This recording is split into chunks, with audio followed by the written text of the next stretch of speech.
Hi you guys, this is Nicole from Spiritual Thoughts, and today I'm here to talk about lucid dreaming. Lucid dreaming is when you enter into a dream and by choice or by accident you become aware of the fact that you are in a dream. Therefore, you're able to control, remember more easily, and just interact in a different way with your dream. When I was younger, I lucid dreamt quite a lot, and from the age of 12 to 13, I can clearly remember having quite a few lucid dreams. A lot of these dreams were just silly things like me kissing my crush at the time when I was 12, and flying, teleporting to places, figuring out problems, and a lot of this actually helped me become the person that I am today. So when I lucid dreamt when I was younger, it was all by accident. It was simply just me entering into a dream and something funny happened and I was just like, hey, this is not real life, this is a dream. And then I would just think of things and they would appear, or I would want to fly and then suddenly I'd be flying, or I'd think of a place and I would be there even though it was hundreds of miles away. And all of these things were so amazing, and I wish that I lucid dreamed more now as I'm older, but I think just because when I was younger, my mind was more of a childlike mind, that was the reason why I had a lot more lucid dreams as a child. So some techniques that I use to lucid dream now, and it is a lot harder to lucid dream now than it was when I was younger. There are actually 3 types of self-induced ways that you can lucid dream, and these are all easily found online. It's not just my method. These are methods that have been tried by lots of different people, and just to note, it might not work for you. These types of things are all individual, person-to-person type things.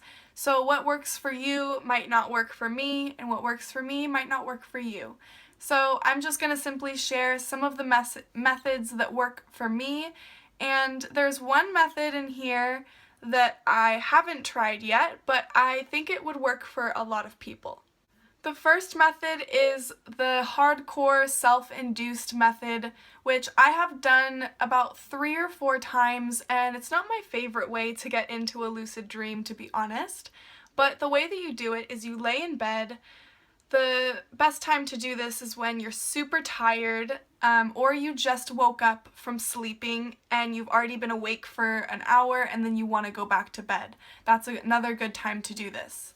So you lay in bed completely still. Your body is going to ask you a few times if it's ready for sleep. And the way that it will ask you is by an itch, or the feeling to turn over, or the feeling to move, or anything like that. Something will overwhelmingly come over you to want to toss over, or itch your arm, or move your foot, or just whatever.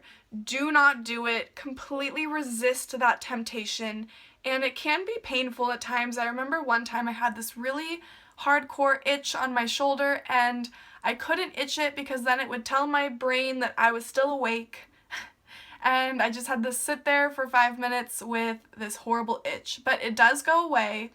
You do get to a place where you no longer have that temptation. And then to move on to the next part is simply to stay conscious. A lot of people report feeling sleep paralyzation, or feeling like there's a heavy weight on their chest, like an elephant is sitting on their chest. I personally haven't really experienced these. I have experienced the sleep paralyzation where I couldn't move my body, but that was only one time. So you might experience this when doing this method.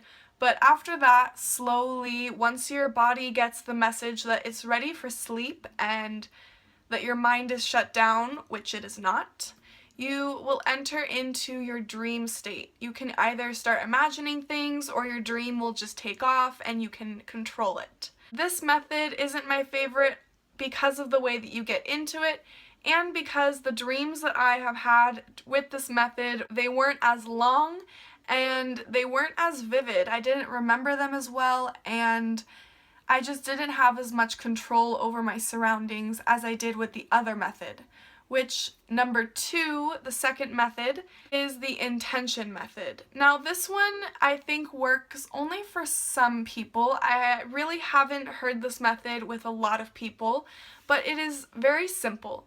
You simply tell yourself, if you can, start earlier in the day, tell yourself, I am going to lucid dream tonight. And the more you believe it, the more likely it is to happen. Really believe it. Tell yourself, I'm going to fall asleep tonight and control my dreams. And I have used this method 2 times and it worked pretty well for me. I will say though, you have to stick with it and it won't happen the first time that you try it. You really have to go for a week or 2, really just believing that you're going to lucid dream every single night. This one's pretty easy. It's kind of a lazy way to do it if you're not willing to put in all of the work of the next method, which is number 3, which is the trigger-induced method, which it has a bunch of different names. This is just what I call it. And this can be either keeping a dream journal or checking the time throughout the day, thinking, whoa, am I in a dream? Or counting your fingers. There are a lot of other things like looking in mirrors, looking at money, looking at a photograph that you have. The key is to do these little tests all the time while you know that you're awake, so that when you're in a dream, you happen to count your fingers or check the time or notice something that you wrote in your dream journal, and that jars you into being aware that you're in a dream. Now, I really haven't gotten around to trying this method. I do count my fingers every single day in hopes that one time when I'm in a dream, I will look down and have 6 fingers and it will tick me off that I'm in a dream, but that hasn't happened yet, so I can't report on this method. So those are just some of the methods that you can use to get into a lucid dream. I'm sure there are tons of other ways, and there's always the accidental way where you're just in a dream and it happens. Lucid dreaming actually has tons of benefits in real life, and some of them are increased creativity, better memory and problem solving, and you're able to dive into your own daily problems in the dream and work through them in a way that you wouldn't be able to in real life. So say that you have a problem with a family member or a friend, or a problem with yourself even, that you're not sure how to approach. You can go into the lucid dream and approach this problem in a safe setting that you know won't affect your real life, but you can work through and find different methods that will help you with these problems. The last thing that I want to touch on in this little lucid dreaming video is whether or not lucid dreaming is related to astral projection, and I get asked this question quite a lot on my Instagram page, and in my opinion, I do think that while you're in a lucid dream, you can enter into the astral projection realm. So if you're not familiar with what astral projection is, the basic concept is that you have an astral body or a spirit body that can travel to different places while you're asleep or in a meditative state. So people have reported being in a lucid dream or an astral projection state, and they fly over to their friend in another country and they can see them doing something that they are actually doing in real life. And there's plenty of stories about astral projection. You can search them up online. I know that there's plenty of interesting ones that I have seen. And in my personal opinion, I do think that lucid dreaming and astral projection are very closely related, but I don't think that they are necessarily the same thing. I hope that you enjoyed this video. Leave in the comments below any of your personal experiences with lucid dreaming. Don't forget to subscribe, like, and comment if you enjoyed this video. Sending you all of my love. I'll see you guys in the next video.